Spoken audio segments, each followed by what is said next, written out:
Hi everyone. I'm just going to go ahead and start because for the sake of the time limits here, and also because people can watch this later on Zoom, on YouTube.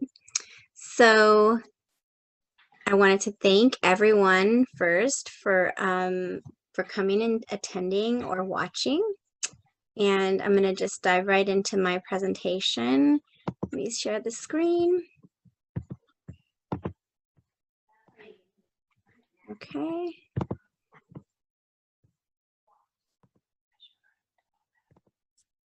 Okay.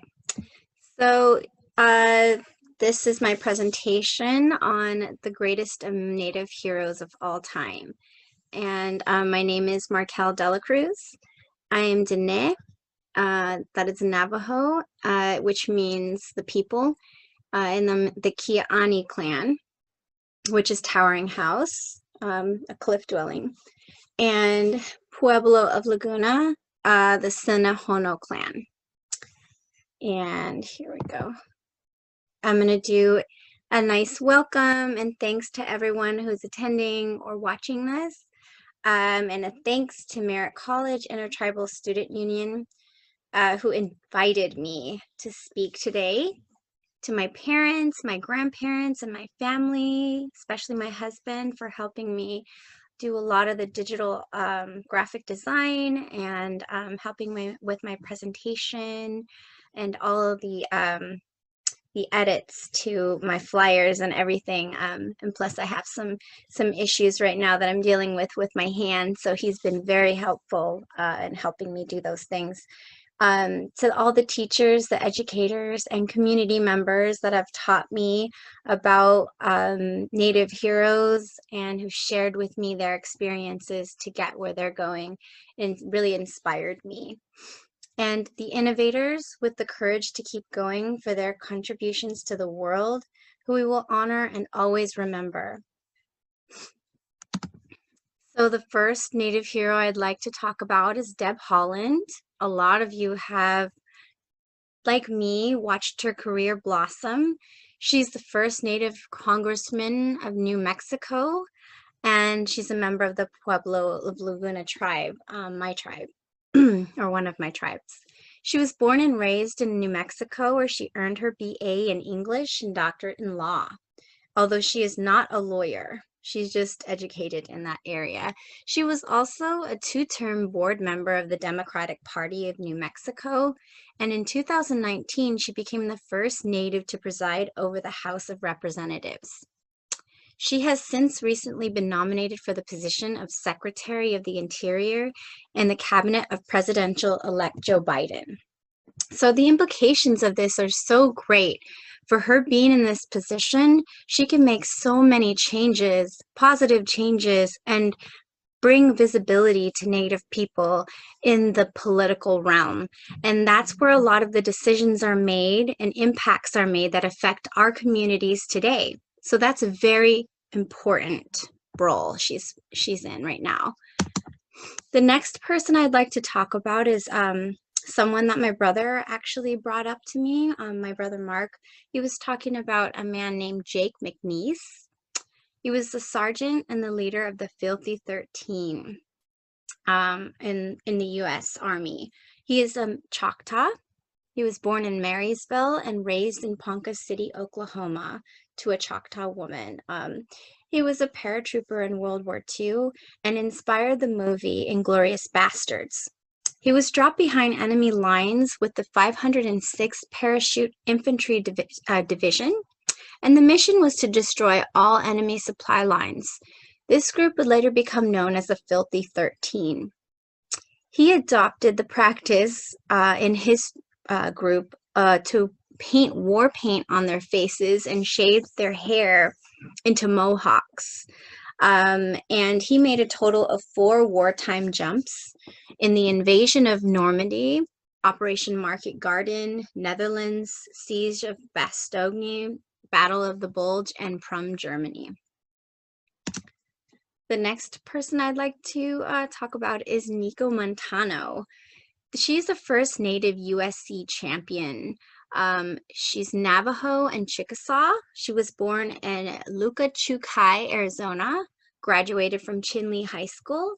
She began, oops, sorry, there's a typo. She began training in boxing at an early age and then took up jiu-jitsu, eventually became an MMA fighter who competes in flyweight division. She won the KOTC Women's Flyweight Championship in 2015, and she went on to win the UFC Women's Championship title. Nico was also invited to join the cast of The Ultimate Fighter in 2017. That is a powerhouse woman, and I'm really, really inspired by her. I love just watching women like her exceed in their careers, especially in UFC. I mean, come on, that girl is a strong powerhouse. So kudos to her. This next one is really close to my heart and it's very near and dear to me. I've done a painting on her. Her name is Maria Tallchief. She's a prima ballerina. She is the first native prima ballerina, and she's a member of the Osage Nation. Her true name was Elizabeth Marie Betty Tallchief, and she was an American ballerina, and she was considered the first major prima ballerina. She started dancing at the age of 3. She moved to LA when she was 8 to pursue her endeavors, her and her sister, and she later relocated to NYC to join a major ballet company and later changed her name to Maria Tallchief. She began her career with the Ballet Russe de Monte Carlo. She moved on to New York City Ballet in 1946, and eventually she was able to make appearances on national TV. After retiring from dance in 1966, she served as a director of ballet for the Lyric Opera of Chicago. And if anybody knows that area of art, the dance world is really, really difficult to make it to that position of prima ballerina. Not only that, her being a director of a ballet, that means that she was like the ultimate best of her time. And she ended up becoming a Women's Hall of Fame winner, and she won the National Medal of Arts and a Kennedy Center honor. So she is highly decorated in that area. So the next is Anthony Kiedis. So a lot of you probably don't know, maybe you do, that Anthony Kiedis, he was actually the first native inducted into the Rock and Roll Hall of Fame. He is actually Mohican, and he's a lead singer and songwriter of the Red Hot Chili Peppers. He was born in Grand Rapids, Michigan, and at a young age, Anthony became interested in music. He joined a band and received an invitation to be the opening act for a local band in his area.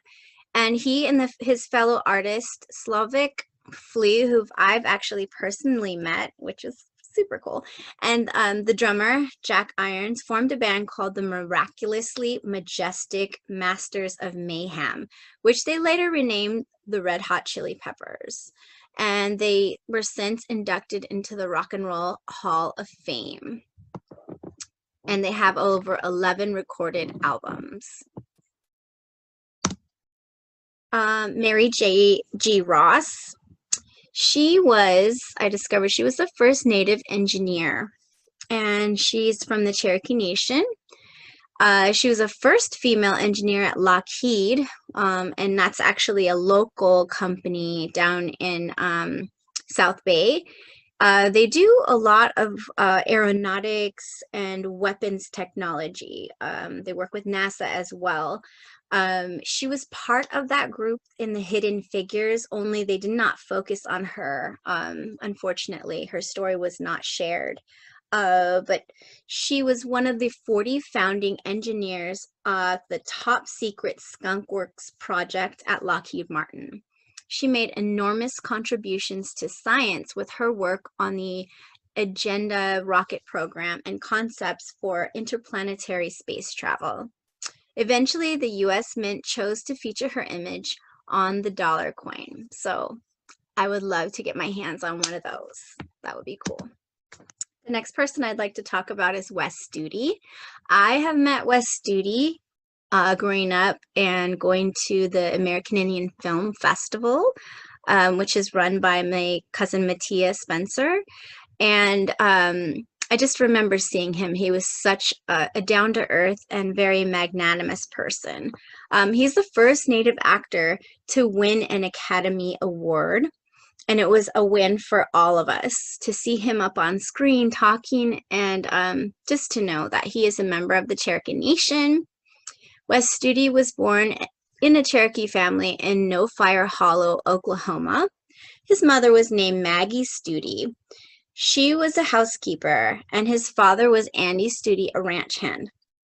Primary language spoken at home was Cherokee, which was really cool. It's kind of like when I grew up, my grandfather spoke Navajo, fluent Navajo. So it's beautiful to hear that language spoken out loud. And he attended school in, primary language spoken at home was Cherokee until he attended school, and then he spoke fluent English. He attended Chicolo Indian Advocacy School and graduated in 1964. His vocational major was in dry cleaning, believe it or not, right? Dry cleaning? Who would ever think that that would happen and he would blow up to be an Academy Award winner? And he gave a speech at the Academy Awards. So that was really awesome. Go Studi! Buffy St. Marie. I also had the pleasure of meeting Buffy as well when I was young at the film festival, and she performed there. She is a beautiful and amazing person. She's a singer and songwriter and composer, Micmac and Cree from Canada. She was abandoned as an infant, and she was adopted by a Micmac couple. And later the son of the chief of the Cree Nation adopted her into their tribe as an honorary member.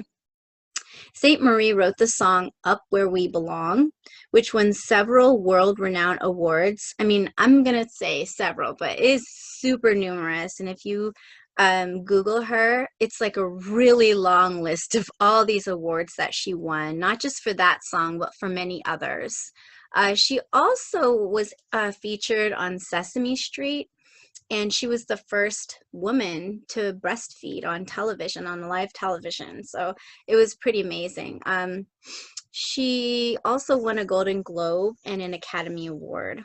And she also won a Lifetime Achievement Award from the SAG, which is the Screen Actors Guild. And anyone who is in the film industry knows that you have to join SAG in order to act in any movies. So that's a big deal. Also, she won a BAFTA Award for the Best Original Song, and that song was featured in Officer and Gentleman. Her music is still being sampled today, most recently by Kanye West, Cameron, and Jim Jones in a song called Dead or Alive. So, go Buffy. This is actually really, really close to my heart. This is my grandfather. His name is Horace Spencer. He was the first Native Navy SEAL.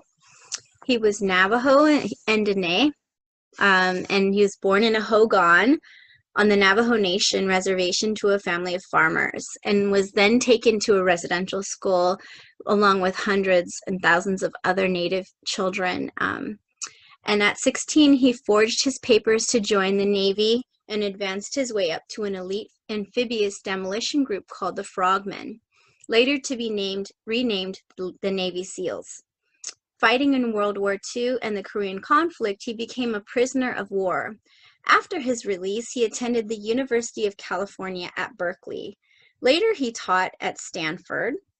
And I talked about how I grew up with a lot of Navajo philosophy and teachings, and he actually taught us as children Navajo philosophy, history, a lot of different ways of looking at it. The same curriculum that he taught these students at Stanford is what he taught us as children. So you can only imagine the impact that that had on all of us. He worked alongside AIM leaders and helped plan the occupation of Alcatraz. And he also fought for civil rights, demanding the BIA to develop better living conditions for urban natives, as well as the legal system, often traveling to be a translator in numerous court cases where Navajo people couldn't advocate for themselves because they couldn't speak English. So that was my grandfather. The next person I wanted to talk about is a woman named Susan LaFlèche Picot. I don't know if I'm saying her name right. LaFlèche. She was the first native to earn a medical degree. She's from the Omaha Nation, and she was born in Omaha. She grew up near the Missouri River, and she had the unfortunate experience of watching a woman die at the age of 8. And it was due to a doctor not wanting to treat a native person. So that really, obviously, it did impact her because she went on to become a doctor. This gave her the drive to succeed in academics, and she ended up graduating second in her class from the Hampton Normal and Agricultural Institute in Virginia. She eventually graduated valedictorian of her class from the Women's Medical School of Pennsylvania. And she was also able to raise enough money in her lifetime through donations to build the first modern hospital in that area on the reservation. In Walt Hill, Nebraska is where it was. And I also read a little bit about her father. She was really good friends with the chief of her tribe, and I guess during the time when she was in medical school, the chief selected her father to succeed him.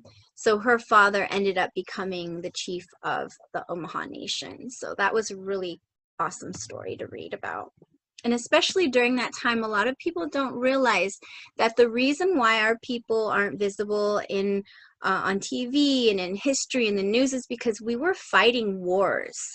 We were losing our land. A lot of things were happening to our people. So something like this, a story where a woman actually got, graduated, earned a medical degree, became a doctor, built a hospital, like with all that going on, I mean, that's crazy, right? The next person I'd like to talk about is Dennis Banks. He was a co-founder of the American Indian Movement and a member of the Ojibwe tribe. He was born on Leech Lake Indian Reservation, and he co-founded the American Indian Movement in Minnesota to protect the rights of Native Americans living in urban areas. Banks helped organize several AIM protests to call attention to the treatment of natives, including the Trail of Treaties, Pine Ridge Reservation, and the occupation of Wounded Knee. There's so many more though. This guy, I mean, I read like page after page of all of the events that he planned and executed. Like this guy was just constantly on the move and making so many changes for Native people. He earned an AA from UC Davis, and he taught at DQ University and Stanford, like my grandfather. He has done so much work for the betterment of our people, such as the longest run to restore Olympic medals that were stripped from Jim Thorpe in 1912, and numerous sacred runs aside from being nominated for vice presidency by the Peace and Freedom Party in 2016. How accomplished is that for you to become a nominated vice president to run in 2016? That is awesome and amazing. The next person I'd like to talk about is John Harrington. Now, he was the first Native astronaut, and he's from the Chickasaw Nation. He was born in Wetumpka, Colorado, and John grew up in Colorado Springs. And after he earned his degree in applied mathematics from the University of Colorado, he joined the Navy. And in the Navy, he ranked into the position of mission commander and eventually became a pilot instructor.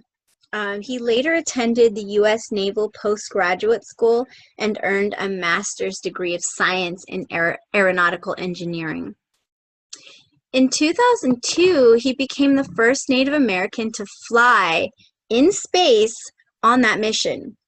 He was selected as the mission specialist in the 16th shuttle mission to the International Space Station. Um, as a child, I think that this would be really profound to know about. And I wish that they would have things like this in books for my kids to read. So I'm contemplating putting something together, maybe a book after this. But this is really awesome to see. First Native astronaut. Here's a woman. I don't know if you guys know who Rigoberta Menchú is, but she won a Nobel Peace Prize. And she's indigenous Guatemalan. And she was born to a poor farming family in Guatemala where she lived and grew up in the Quiche branch of the Mayan culture. After her family was tortured, imprisoned, and killed, I believe it was her father and her brother, she joined the resistance to educate other poor farming families, to fight against the massive military oppression in that area. I mean, people were dying right and left.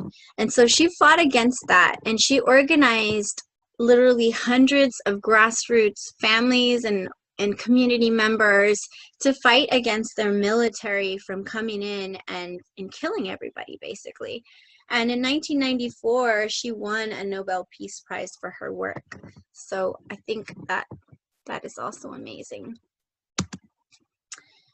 This one, Jim Thorpe, I hear so many different stories about him. I have to try to condense it a little because he is so accomplished. I mean, this guy is probably the greatest athlete of all time that you never really see.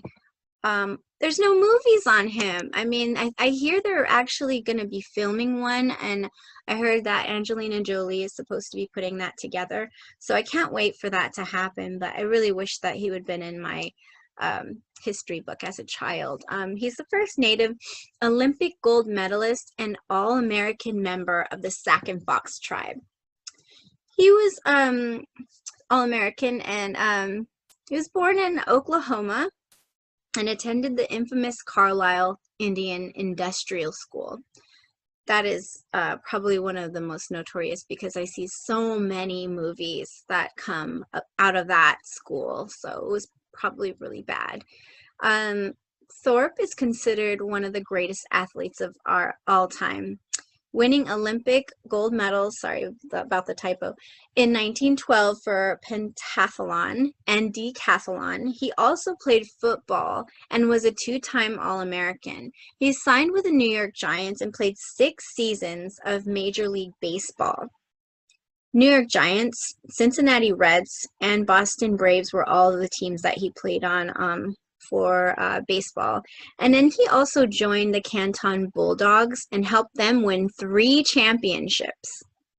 So a little bit about his studying as an athlete. He was mentored by the guy who invented the Pop Warner football.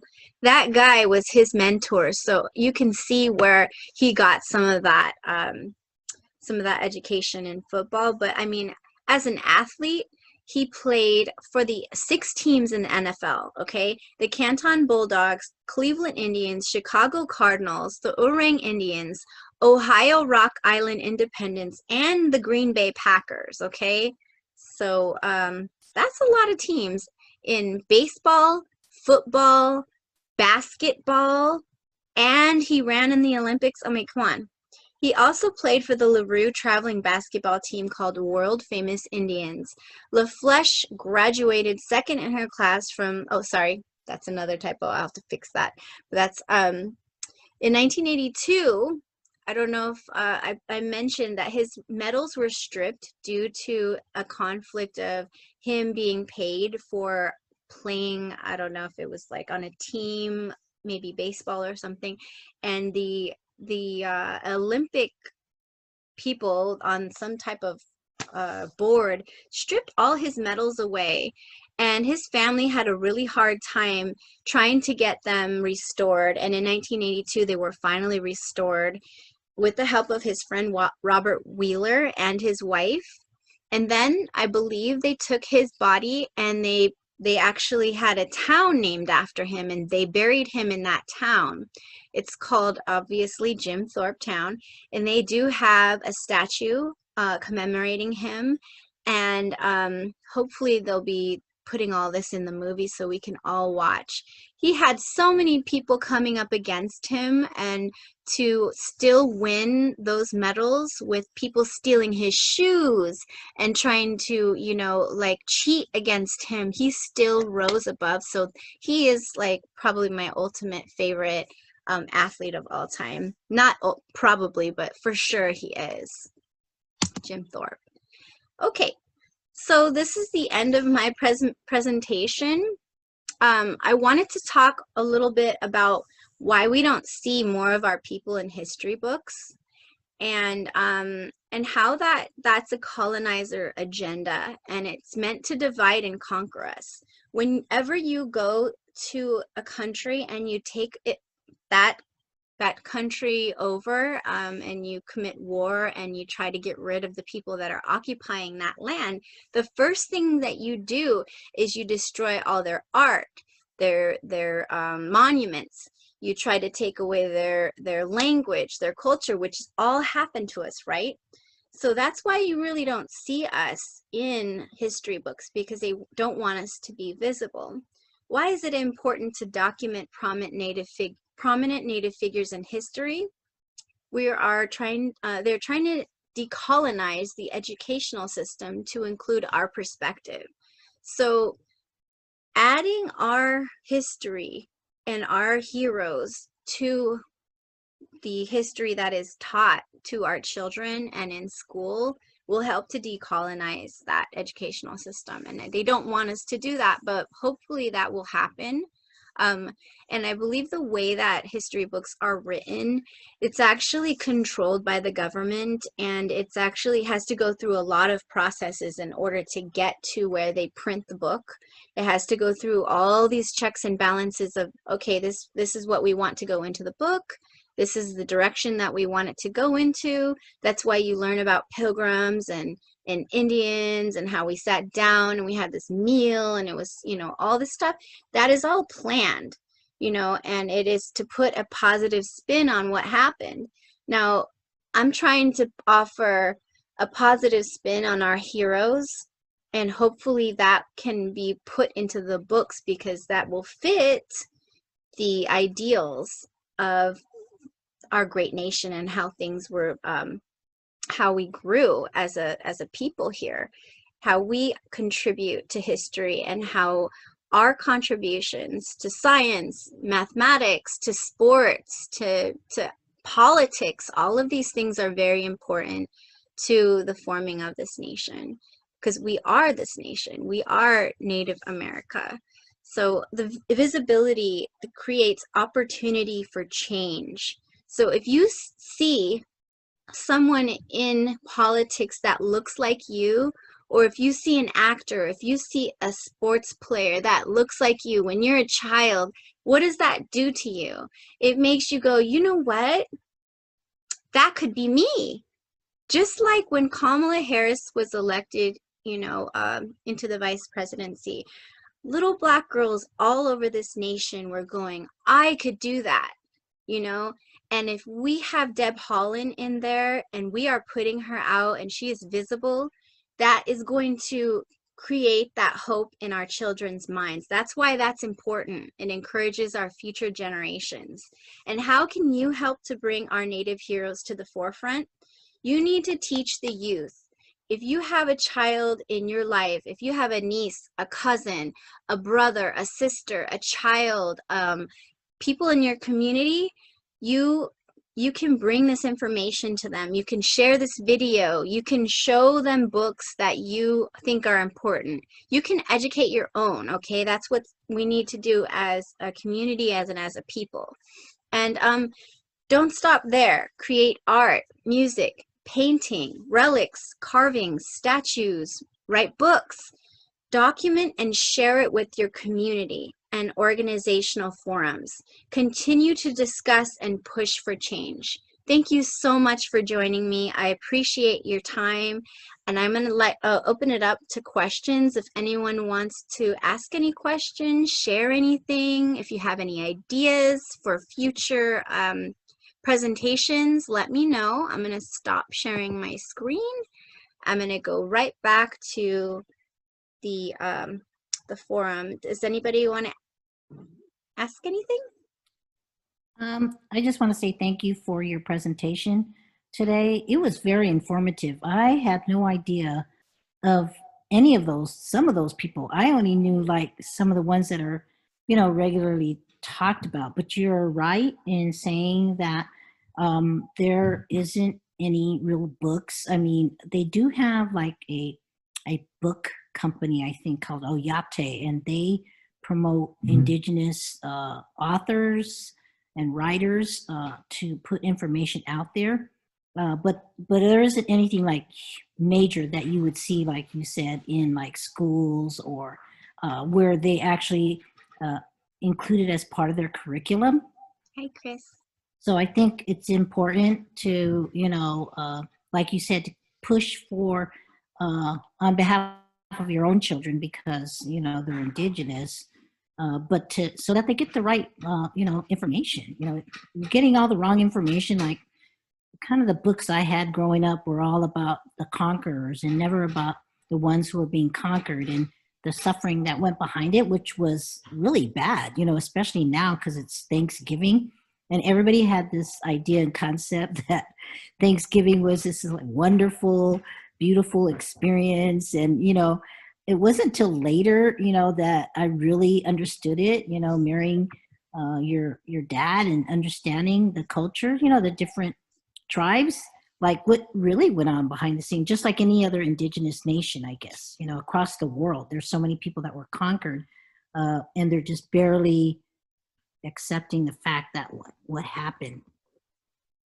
Right, So and the books that you're talking about, like that go into school, that's kind of where I want to see if we could put some influence in.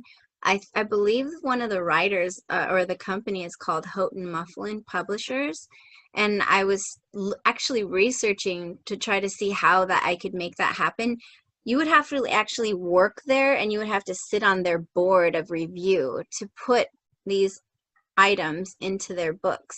And then it goes through this whole process of editing, and I think it's like 4 or 5 different boards that they have to go through and before they submit it to the state. And like there's a federal level, there's a state level, there's like all these different levels that it goes through for them to say, yes, we want that in there.